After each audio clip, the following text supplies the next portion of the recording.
میں شروع میں ہی اپنے مہمانوں کا تعارف کرا دوں۔ میرے پہلے مہمان بہت بڑی ہمارے ملک کی علمی روحانی شخصیت ہیں اور بھکی شریف نقشبندی سلسلے کی بہت بڑی خانقاہ اور وہاں کے بہت عظیم محدث ہوئے ہیں، جو آج کے ہمارے مہمان کے دادا جان تھے جناب سید جلال الدین شاہ صاحب رحمۃ اللہ علیہ۔ بہت بڑے محدث ہوئے ہیں اور اگرچہ وہ بظاہر ان کی نظر نہیں تھی لیکن وہ حافظ الحدیث تھے، ان کو لاکھوں احادیث زبانی یاد تھی۔ آپ ان کے پوتے ہیں اور میرے بہت عزیز دوست کے بیٹے مفتی پیر سید نوید الحسن شاہ صاحب اسپیشلی میرے پروگرام میں آج تشریف لائے ہیں۔ میں ابتدا کر رہا ہوں جناب پیر سید نوید الحسن شاہ صاحب۔ شاہ صاحب یہ بتائیں زکوٰۃ ہے کیا؟ پہلے تو میں مشکور ہوں جسٹس صاحب آپ کا کہ جنہوں نے مجھے اس نور سحر ٹرانسمیشن میں شرکت کا موقع عنایت فرمایا، شکریہ، اور بالخصوص اس موضوع عام کے حوالہ سے جو کہ اسلام کا ایک خاص امتیاز ہے۔ بنیادی طور پہ ایک طرف سرمایہ دارانہ نظام ہے اور دوسری طرف سوشلزم ہے، ٹھیک، اور سرمایہ دارانہ نظام کے اندر جو ہے غریب آدمی وہ امیر سے نفرت کرنا شروع کر دیتا ہے، اس لیے کہ اس میں یہی ہوتا ہے کہ امیر کو امیر تر بنایا جائے اور اسے آگے لے جایا جائے، اور سوشلزم حقیقت میں اسی نظام کا ایک رد عمل ہے، اور اس میں یہ تھا کہ غریب امیروں سے جو ہے وہ دولت کو چھین لو۔ تو اسلام جو ہے یہ راہ اعتدال ہے، سبحان اللہ، اور اس کی یہ خوبی ہے کہ ہر طرف سے یہ توازن رکھتا ہے۔ تو یہ زکوٰۃ بنیادی طور پہ ایک ایسا نظام ہے جس میں یہ کوشش کی گئی ہے کہ امراء اللہ رب العزت کی رضا اور خوشنودی کے لیے اپنے مال میں سے کچھ حصہ نکالیں ٹھیک، اور وہ غرباء کو دیں۔ اس کے ذریعے غرباء جو ہیں ان کو امراء سے محبت ہوگی، نفرت ختم ہو جائے گی، معاشرے کے اندر یہ جو نشیب و فراز ہے یہ نہیں رہے گا، اور اس انداز میں پیار اور محبت سے معاشرے کے اندر زندگی گزاری جائے گی۔ ٹھیک، اور زکوٰۃ جو ہے جس طرح کہ اس کا لغوی مفہوم ہے پاکیزگی، ٹھیک، تو یہ اسلام نے جو ہے امراء کو یہی بتلایا ہے کہ اس کے ذریعے جو ہے اپنے مال کو پاکیزہ کیا جائے، ٹھیک، جس طرح کہ قرآن مجید کے اندر حکم مبارک بھی ہے اعوذ باللہ من الشیطان خذ من اموالہم، کہ ان کے اموال میں سے پکڑیے، اس لیے کہ ان کے مال کو جو ہے وہ ستھرا کریں اور اس کو پاکیزہ کریں۔ تو یہی مقصد ہے کہ امراء کے مال کو پاکیزہ اور ستھرا کیا جائے اور یہ لے کر جو ہے وہ غرباء کو دیا جائے۔ ٹھیک، تو یہ اس کے حوالہ سے قرآن مجید کے اندر متعدد جگہ پر جو ہیں احکامات موجود ہیں، اور یہ اسلام کے جو بنیادی ستون ہیں ان ستونوں میں سے ایک ستون جو ہے وہ زکوٰۃ کو قرار دیا گیا ہے۔ کلمہ شریف ہے، اس کے بعد نماز ہے، اور اس کے بعد جو ہے وہ زکوٰۃ کا مرتبہ اور مقام ہے۔ یعنی جو بنیادی ارکان ہیں اسلام کے اس میں زکوٰۃ ہے، جی، ان میں زکوٰۃ لیکن شامل ہے۔ زکوٰۃ صاحب نصاب پہ ہے نا، ہر مسلمان پہ تو نہیں ہے۔ ہاں، اس میں میں عرض کیے دیتا ہوں کہ چونکہ نماز جو ہے وہ ظاہر ہے ہر مسلمان پر جو عاقل بالغ ہے اس پر اس کی فرضیت ہو جاتی ہے، لیکن زکوٰۃ کے لیے یہ ضروری نہیں، اس لیے کہ زکوٰۃ جو ہے اس کے اندر جو شرائط جو ہیں وہ بیان کی گئی ہیں، وہ یہ ہے کہ ایک تو وہ مسلمان ہو، دوسرا وہ عاقل ہو، تیسرا وہ بالغ ہو، چوتھا یہ ہے کہ وہ آزاد ہو، یعنی غلام پر بھی جو ہے وہ زکوٰۃ کی فرضیت نہیں ہوتی، اور اس کے ساتھ ساتھ یہ ہے کہ وہ صاحب نصاب ہو، اور پھر یہ ہے کہ اس کے مال کے اندر جو ہے وہ نمو بھی ہوتا ہو، نامی ہو، اس اعتبار سے اس پر جو ہے وہ زکوٰۃ کی فرضیت ہوتی ہے۔ اور نصاب وہ تعین کیا گیا ہے مختلف، اس میں جو سونے کی کیفیت ہے جو ضرورت اصلیہ سے زائد ہو، یعنی ہر مال پر بھی زکوٰۃ نہیں ہے، بلکہ ایسا مال جو کہ ضرورت اصلیہ سے زائد ہے، یعنی رہائش کے اعتبار سے یا نقل و حرکت کے حوالہ سے، سفر کے لیے گاڑی وغیرہ، تو یہ ظاہر ہے ضرورت اصلیہ میں ہے۔ اسی لیے اگر کوئی آدمی وہ ہاتھ سے کام کرنے والا ہے تو اس کے جتنے آلات ہیں جن سے وہ کام کرتا ہے، یا کوئی زمیندار ہے تو اس کے جتنے زرعی آلات ہیں، وہ ٹریکٹر وغیرہ ہو، دیگر چیزیں ہوں، اس پر زکوٰۃ نہیں ہے، وہ اس کی ضرورت اصلیہ میں شمار کی جائیں گی۔ اس طرح کوئی پڑھا لکھا آدمی ہے تو اس کی ضرورتوں میں اس کی کتاب جو ہے وہ دیکھنا ہے، تو اس اعتبار سے اس کو اس کی ضرورت اصلیہ شمار کیا جائے گا۔ اس سے اگر زاہد مال ہو اور مال بھی پھر جو ہے وہ اگر سونا ہے تو پھر 7.5 تولے سونا ہو، ٹھیک، اور اگر چاندی ہے تو وہ 52.5 تولے چاندی اس کا نصاب ہے۔ پیر صاحب بلکہ مجھے یاد آیا آپ نے کتنا وہ بتایا تھا، میرے ذہن سے نکل گیا کہ چاندی کا کتنا ہے؟ 3 نصاب ذکر کیے ہیں۔ جی ارشاد۔ ایک یہ ہے کہ 7.5 تولے جو ہے وہ سونا اس کی مالیت ہو، ٹھیک، دوسرا یہ ہے کہ 52.5 تولہ چاندی ہو، ٹھیک ہے، اور درہم دینار؟ درہم کا اگر نصاب لیا جائے تو وہ 1,36,000 روپے تقریباً بنتے ہیں، ٹھیک ہے، تو یہ نصاب ہے کے اعتبار سے جب ٹھیک لیا ہے، جائے۔ بہت شکریہ، مجھے ذرا کنفیوژن ہو رہی تھی۔ وہ کیا آیت ہے، کیلا یکون دولتم بین الاغنیاء منکم، اس طرح کا لفظ ہے؟ کیلا یکون دولتم بین الاغنیاء منکم، ہاں، یہ جو دولت ہے یہ تمہارے امیروں میں ہی نہ گھومتی رہے۔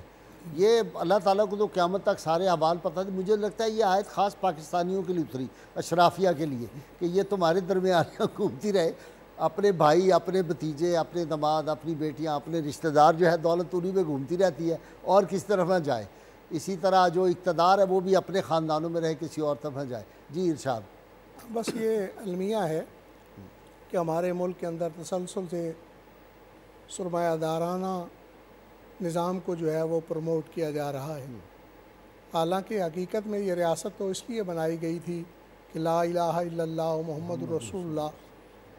وہ اس کا نفاذ ہو یہاں، اور ان نظریات کا نفاذ ہو۔ تو دین اسلام کے اندر تو زکوٰۃ کا جو سلسلہ رکھا گیا وہ رکھا ہی اس لیے گیا ہے کہ عمراء جو ہیں وہ اپنا مال غرباء کو دیں، اور غرباء کو جو ہے عمراء کے ساتھ اس وجہ سے محبت اور الفت ان میں بڑھے۔ ظاہر ہے جب کوئی چیز دی جاتی ہے تو اس کے بدلے میں دل کے اندر کوئی نہ کوئی احساسات اور جذبات پیدا ہوتے ہیں، اور پھر یہ ہے کہ اسلام نے بڑی خوبصورتی کے ساتھ جو ہے عمراء کو اس بات کی طرف راغب کیا ہے۔ پیر صاحب ایک اور سوال آپ سے، سیاسی جماعتوں کو بھی زکوٰۃ دی جا سکتی ہے الیکشن جیتنے کے لیے اپنی پارٹیوں کے لیے؟ ہاں، اس میں بڑا خوبصورت سوال کیا، چونکہ قرآن مجید کے اندر جو ہے نص قطعی کے اندر مصارف زکوٰۃ کا جو ہے وہ ذکر کیا گیا ہے، اور ان مصارف میں سے ظاہر ہے فقیر ہیں اور مسکین ہیں، عاملین زکوٰۃ ہیں، نو مسلم ہیں، انہیں تالیف قلبی کے لیے دیا جائے۔ اچھا، اور اسی طرح جو غلام ہیں آزاد ہونے کے لیے انہیں جو ہے وہ دیا جائے، مقروض ہے تو اس کے قرض کو جو ہے وہ چکانے کے لیے صاحب یہ آپ نے دیا جائے۔ تفصیل بتانی ہے۔ پیر صاحب آپ نے کچھ بتائے مصارف کے یہ ہیں، اور مصارف کہاں کہاں زکوٰۃ ہو سکتی ہے؟ مثلا جو حکمران ہوتے ہیں وہ جب عمرے پہ جاتے ہیں جہاز بھر کے تو وہ بھی زکوٰۃ کے پیسوں سے لے جا سکتے ہیں اپنے ساتھی۔ اسی طرح سیاسی جماعتوں کا جیسے میں نے پوچھا ان کو بھی دی جا سکتی ہے۔ اسی طرح آپ نے فرمایا مقروض جو ہے اس پہ بھی زکوٰۃ ہوتی ہے، تو ہماری جتنی اشرافیہ انہوں نے بینکوں سے قرضے لیے ہوئے ہیں اربوں روپے کے، تو ان کو بھی زکوٰۃ لگتی ہے میرے مطابق، تو پھر اس پہ بھی ذرا فرما دیں۔ اس میں جو ذکر کر رہا تھا وہ یہ ہے کہ ان مصارف میں سے ایک مصرف جو ہے وہ مقروض کا ہے، جس کا قرض اتنا زیادہ ہو کہ وہ اس کی جو ہے وہ جو جتنا نصاب ہے وہ سارا دے کے بھی اس کا قرض جو ہے وہ پورا نہ ہو رہا۔ اچھا، تو اس صورت کے اندر ایسے مقروض کے قرضے کی ادائیگی کے لیے جو ہے وہ زکوٰۃ دی جا سکتی ہے، لیکن قرضے ہوتے ہیں کچھ مجبوری کے اور کچھ جو ہیں وہ آگے کاروباری قرضے لیے جاتے ہیں۔ جس سے آپ ذکر کر رہے تھے، اگر کوئی ایسا آدمی جو مقروض ہے جو کاروباری قرض لیتا ہے اپنے کاروبار کو آگے بڑھانے کے لیے، وہ اس حصے میں نہیں آتا، اس لیے کہ جو نصاب سے کم ہو جائے اس کے پاس مالیت، اتنا قرض اس کا زیادہ ہو جائے وہ اس کے اندر شامل ہوتا ہے۔ اور اس طرح ان مصارف میں سے ایک مصرف جو قرآن مجید کے اندر بیان کیا گیا ہے وہ فی سبیل اللہ کا مصرف ہے، یعنی اللہ رب العزت کی رضا کے لیے کسی جگہ خرچ کرنا۔ اس کو سیدی اعلیٰ حضرت عظیم البرکت امام احمد رضا خان بریلوی رحمہ اللہ نے فتاوی رضویہ کے اندر بھی، حضرت صدر الشریعہ مولانا امجد علی اعظمی رحمۃ اللہ علیہ نے بھی اس کو بیان کیا ہے کہ فی سبیل اللہ کے اندر جو ہے اشاعت اسلام کے لیے جو کام ہوتا ہے وہ اس کے اندر اس زمرے میں شامل ہے۔ اسی طرح کوئی آدمی اگر اس کے پاس گھر والوں کے لیے نان نفقہ موجود نہیں ہے اور وہ جہاد اسلامی پر جانا چاہتا ہے، تو ایسا مجاہد جو ہے فی سبیل اللہ جو جہاد کرتا ہے، تو یعنی جہاد وہ جو ظاہر ہے جسے ریاست جہاد قرار دے اور جہاد اس کا حکم دے، ایک ٹولہ اٹھے اور وہ اس کا نام جہاد نہیں ہے، وہ تو اس کا ظاہر نام فساد ہے، وہ فساد ہے، تو ریاست جس کا حکم دیتی ہے، تو اس صورت کے اندر جو جہاد پر جانا چاہتا ہے اور گھر میں اس کے خرچ نہ ہو تو اس کو رقم دی جائے تاکہ وہ جہاد پر جا سکے، تو یہ بھی اس فی سبیل اللہ کے مصرف کے اندر ہے۔ ٹھیک، اس طرح کوئی آدمی جو ہے حج پر جا رہا ہے تو اس کے لیے حج کے اخراجات اس کے پورے کرنے ہیں اور وہ خرچہ اس کے پاس موجود نہیں ہے، تو اس کو اس کے لیے رقم دی جا سکتی ہے زکوٰۃ کی۔ ٹھیک، لیکن اس میں ایک احتیاط یہ ہے کہ جو آدمی حج پر جانا چاہتا ہے وہ اس خواہش کی بنیاد پر سوال نہ کرے زکوٰۃ کا کہ زکوٰۃ مجھے دو۔ اچھا، یہ بہت بڑی احتیاط ہے اور اسے ہم بھول چکے ہیں اب، یہ بڑی ضروری بات ہے جو بتلانا ضروری ہے۔ ٹھیک، دی جا سکتی ہے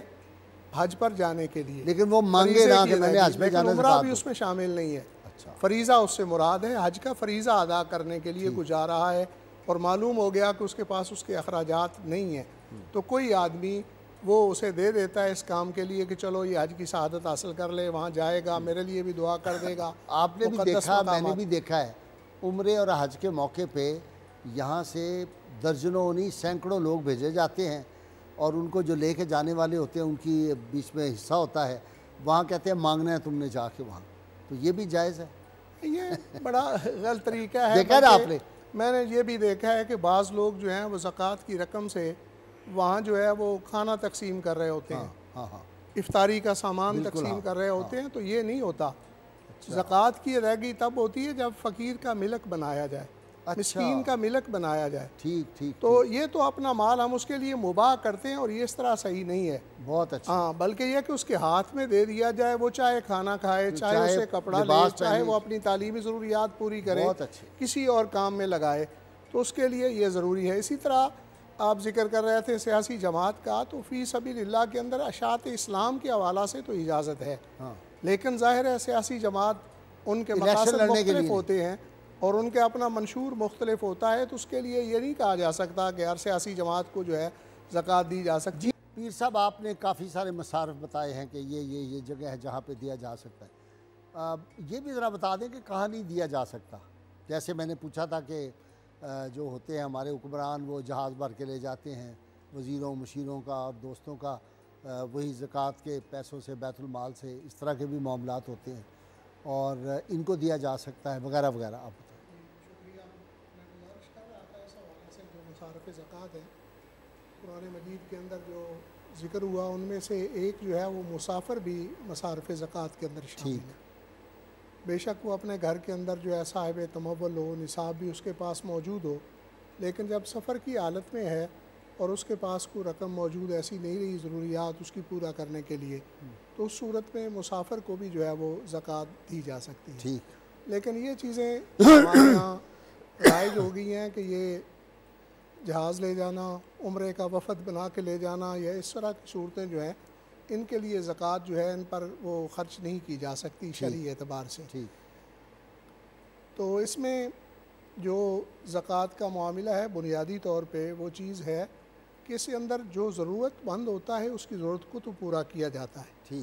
لیکن اس میں زیادتی نہیں ہے۔ اسی طرح عمراء کے ساتھ بھی جو ہے اسلام وہ زیادتی نہیں کرتا،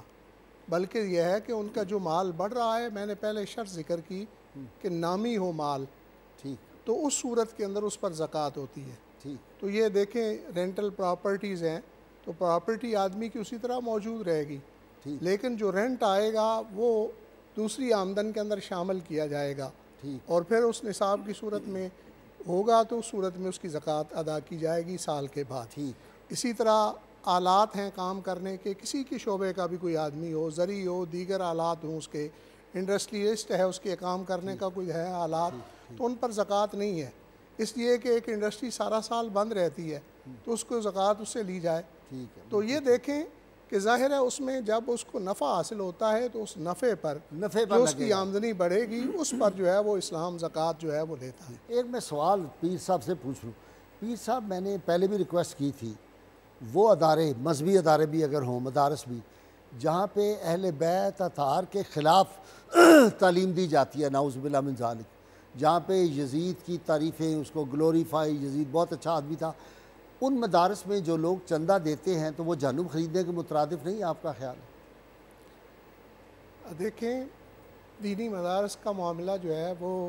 مصارف کے اندر ایک تو وہ فی سبیل اللہ کے تحت آتا ہے، یعنی اشاعت اسلام کے لیے یہ ادارے کام کر رہے ہیں تو اس کی بنیاد پہ یہ اس کے تحت آتے ہیں۔ اور دوسرا یہ ہے کہ ایسے لوگ جو کہ اپنے گھروں کے اندر روک دیے گئے، یعنی چار دیواری کے اندر، اس اعتبار سے وہ مصارف میں آتے ہیں کہ ظاہر طلباء دینیہ کو دینی تعلیم کے لیے روک دیا جاتا ہے اور کام کاج وہ نہیں کر سکتے، تو اس اعتبار سے محسر کے زمرے کے اندر فرماتے ہیں کہ وہ بھی دینی مدارس کو اس اعتبار سے زکوٰۃ دی جاتی۔ تو دیکھیں یہ چیز اس طرح آپ ذکر کر رہے ہیں کہ جو اسلام کے منافی معاملہ ہے، چونکہ اہل بیت اطہار رضوان اللہ اجمعین کے ساتھ محبت و عقیدت ہونا،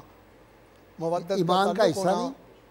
ایمان کا حصہ ہے، اور صحابہ اکرام رضوان اللہ اجمعین کا اکرام و تعظیم کا تعلق یہ ایمان کا جزو ہے، ٹھیک، اس لیے کہ نبی پاک صلی اللہ علیہ وسلم کی نسبت کی بنیاد پر ہی یہ سارا اکرام تعظیم ہے، اور محبت بھی ہے۔ اہل بیت بھی اسی لیے قابل محبت ہیں اور قابل مودت ہیں، اس لیے کہ وہ نبی پاک صلی اللہ علیہ وسلم کے اہل بیت ہیں، اور صحابہ اکرام رضوان اللہ اجمعین بھی اسی لیے قابل تعظیم ہے کہ وہ سرکار دو عالم صلی اللہ علیہ وسلم کے صحابہ ہیں۔ تو اس صورت میں جن مدارس کے اندر اس قسم کی تعلیمات ہوں جو دین اسلام کے منافی ہے، یقیناً وہ پھر اشاعت اسلام کے اندر نہیں آتا، اور ایسے مدارس کو جو ہے وہ زکوٰۃ نہیں دینی چاہیے۔ ٹھیک ہے جی۔